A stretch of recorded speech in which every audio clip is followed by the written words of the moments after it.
We are back on Morning Line. Davidson County Sheriff Daron Hall's with me this morning. Can take your phone calls if you want to join us, 737-7587. Donna's been very patient waiting. Let's get to her. Donna, good morning. Good morning. Hi, Donna.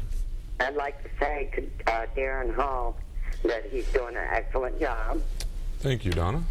And I was just wondering if they used to have a program out, I know Nick hit on it earlier, that it cost the taxpayers a lot of money to house just one inmate. So I was wondering if they had programs out there for nonviolent offenders or first-time offenders. They used to have a program, Scared Straight. Yeah. Yeah. And remember that. You know, like probation, I know probation, but something that goes along with probation that helps them, like classes and... Yeah. Okay, yeah, good. Well, great. now, I mean, now, Judge Casey Moreland has the drug court, right? We have two of them. Yeah, there's a and Judge Seth Norman has one right, as well. And but I don't know if that relates to you guys. Yeah. But that's kind of what you're talking about. Some of these drug offenders are given an option of going to get treatment and turn their lives around instead of sitting in a jail cell. What do you think? Yeah, we call it alternative for incarceration. Okay. Really, there's a lot of alternatives out there. I mean, over the years, of course, probation has been a really big one. But we run a day reporting center here. It's really neat. What Nick Beres is, let's say, committed to a 6-month sentence, and the courts agree to let you serve that sentence at your home, but you come here to us twice a week, let's say, and you have drug tests. We make sure you have a paycheck, you're still working, we monitor you and send you some anger management classes. You're doing all that here, but you live at home. It's a much cheaper way of doing it for the government. And if you're successful out in the streets, we don't need to house you here. There's electronic monitoring devices, as you know. There's all sorts of kind of alternatives out there trying to reduce, over the years, the overcrowding problems that a lot of cities face. Nashville's not an overcrowding problem anymore. We've had empty beds, and many of them. We have 1,600 or 1,700 empty beds today. We've been in that frame of mind for the last 5 or 6 years. And so what I've always said is it's really not about overcrowding as much as it is about trying to find programs that will do what we need to do for Nick Beres. Whether you need to be incarcerated, whether you need to be at home, whether you need to be coming for classes, or you need to be drug tested. That's really what the system is all about. I met with some teachers from Whites Creek High School last week, and you know, Scared Straight came up as an idea, you know, and I was telling them, I said, you know, that really has never been proven by research to have been effective, but there are comparisons and ideas that we can use. I really think there's an age and especially young people that would come to a system like ours and walk through it and walk away going, wow, that's not what I want to do. There's other people at a certain age that would come through and high-five people they know. And so you don't want to find the wrong mix. And our job is not to scare people out of this, but the reality of what we do, the reality of you not having a say-so in what you watch and what you eat and what time you get up and where you go and who you live with is a different thing for some young person to feel for the first time. And so we do tours, we do a lot of work with youth. We have a program called SAFE where we go out and talk about alcohol awareness with teenagers in schools.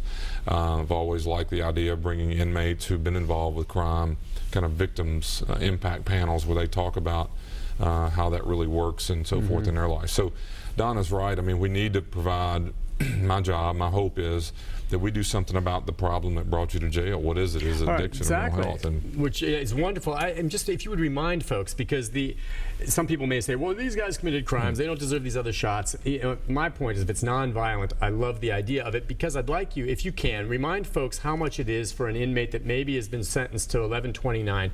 How much is it a year to incarcerate an inmate in your county jail? Yeah, roughly. It's $100 a day, so you're talking millions of dollars a year. Okay, but per inmate then? Yeah, you're $30,000-$40,000 a year is probably to incarcerate one inmate. Now, they're not all there for a full year, of course, and some are there maybe a little longer, but it can be like $40,000 per inmate each year at your jail, and it's probably typical of that in the prisons in the state, other counties. So just I'm thinking, if any way you can get, and I know you're a big advocate, you always have been, of these opportunities to get people to turn their lives around and get out, and that's the right thing to do, but it's the good thing to do for the taxpayer, because it's expensive, you know, locking people up, and everyone wants to lock everyone up, and it's expensive.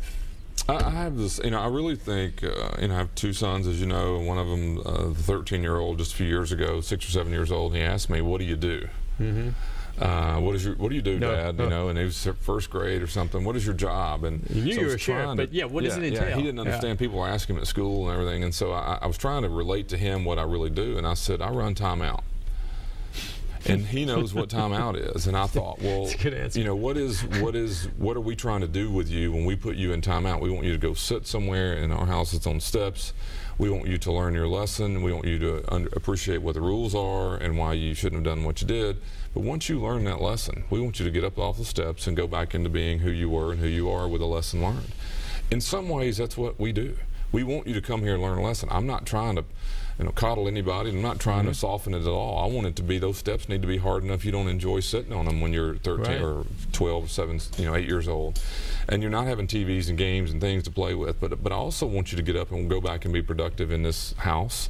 And I want you to go back and be productive in this community. And so, in a way, that's what jail really is. There are people who never need to get out of jail. There are people who I don't want on any part of this community. But the vast majority, 99% of them, will go back into living in a neighborhood. And we believe that our job is to prepare them to be better in this community, not by giving them candy and toys and making it feel better, but by giving them what we believe has led them to jail, which is addiction and mental health. And that's why so many people look at jail as punishment, which it is. But at the same time, when you recognize what he just said, what a large percentage of them end up back on the streets.